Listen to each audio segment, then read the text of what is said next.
Welcome to Strategy Saturday. I'm Charles Carillo, and today we're going to be discussing, should I use a mortgage broker and how do I choose one?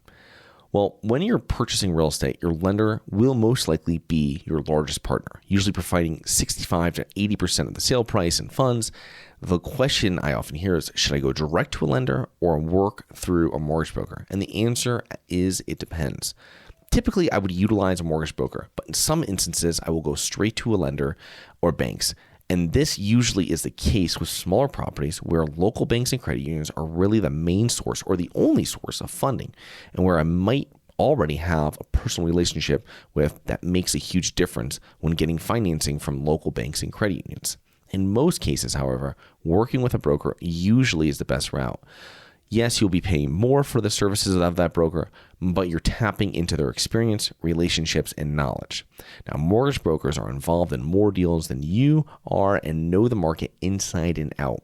They are speaking to buyers and sellers all day long while pulling quotes, and they will know the best lender fit for your deal. If you are not the perfect borrower or the property you're buying has some issues, they will know where to go to get it funded. They will also make sure that you present the deal to the right lender in the right way.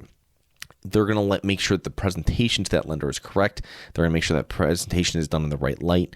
And if it's not, they're going to go back to you being the borrower and say, listen, you've got to do these couple things so I can present it. And they're going to work with you so that it gets funded. Also, if you're using your mortgage broker for just the best rate, you're not utilizing their full potential. The mortgage broker and lender will be underwriting your deal to some degree. Use them and their knowledge. For example, how do I underwrite this issue? Or where do you think this property will ultimately trade for? Or what are you seeing in the marketplace? And listen, they'll tell you everything about all these deals they've worked with. They just closed the deal. They're marketing a deal. They're trying to find a lender. If you do this, every lender I talk to is going to want to fund it. This is the problem why no one wants to fund it. I might have one person. And make sure you tap into their market intelligence. I've also found that mortgage brokers to be much more upfront than sales brokers in many cases. I remember speaking years back to a mortgage broker, and they said, no, you'll never get financing for this because of this. And I spoke to a sales broker and they're like, oh, we've got lenders and we possibly can find something for this. And they really kind of take you through on the whole ride. Whereas a mortgage broker I found to be a lot more stern and be like, listen, this is just not going to pencil. Lastly, if you're purchasing a property from a large real estate brokerage, they usually will have their own in-house mortgage broker. Now, this matters more when you're getting into larger multifamily, so 5+ commercial multifamily, even with some small mixed-use properties, whatever it might be. You're going to find that these are listed and sold by large real estate brokerages, and they already have this in-house mortgage broker. Now, if you're in a hot market, telling the real estate broker that you will use their in-house mortgage broker might help move your offer to the top, since their firm is going to go make more money on the sale with you versus another buyer.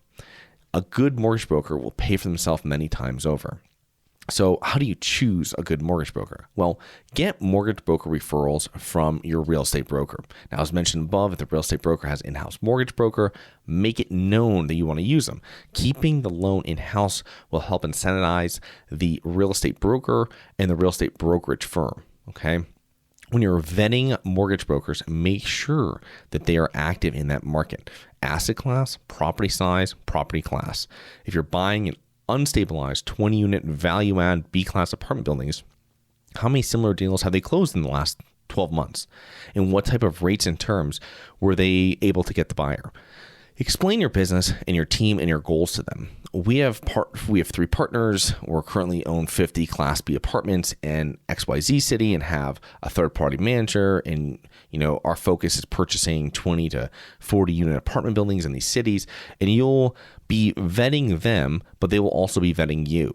And I would suggest putting together a professional looking brochure about your firm, or maybe if it's just you, about you, that you can email out to mortgage brokers or anyone really that you might work with. And we have one that we provide to potential people. We might work with real estate brokers, mortgage brokers, or even passive investors. And this will put you ahead of other potential investors that they're getting vetted at the same time, right?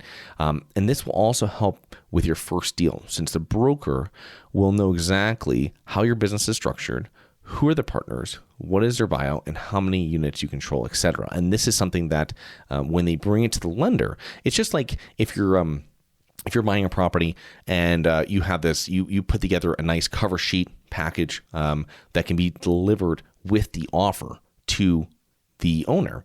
And that seller is going to look at this and go, wow, this is really professional, and it just everything looks really good, and it makes it much easier for the broker to say, listen, this is the buyer that you want, and this is what they can do, and we know they're going to close, et cetera, et cetera. It's the same thing with the mortgage going to the lender. And with that mortgage broker and looking at it and saying, listen, this is this firm and they have all this experience in business and, all this type of stuff. And they're really going to do it to sell it because they want to get paid the commission. You may want to make sure that the person that you're working with is incentivized, the mortgage broker, by you getting the mortgage. That will make them work harder for you to get approved. Now, if you're new, a good broker will help you prep to purchase a property, like creating a financial statement, schedule of real estate owned, like a resume, making you a strong buyer in the eyes of the lender. And if you get in with a broker first, before you even have a property, they're going to help you line up all those pieces so that when you have the property, you're ready to move forward. And it's not like, hey, I just got something under contract, or I'm ready to get something under contract, or I found a great deal, and they go, listen, you need someone else on your property, on your team for this, and you'll need something this, and you'll need another property manager and all this kind of stuff. And you want to make sure you have it all sorted out beforehand and before you're going to a lender and before you're actually putting offers in on properties. So I hope you enjoyed. Please remember to rate, review, subscribe, submit comments and potential show topics at globalinvestorspodcast.com. Look forward to 2 more episodes next week. See you then.